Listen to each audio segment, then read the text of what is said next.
Ledakan bom di SMAN 72 Jakarta, Jenderal Bintang 2 turun tangan.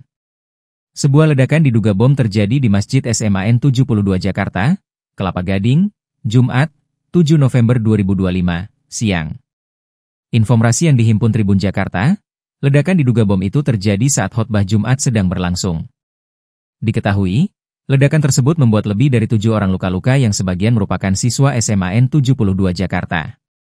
Ledakan juga sempat menimbulkan kepanikan di lingkungan sekolah.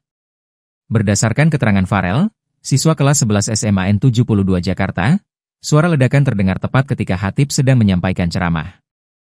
Ledakan itu berasal dari bagian dalam masjid yang berada di area sekolah.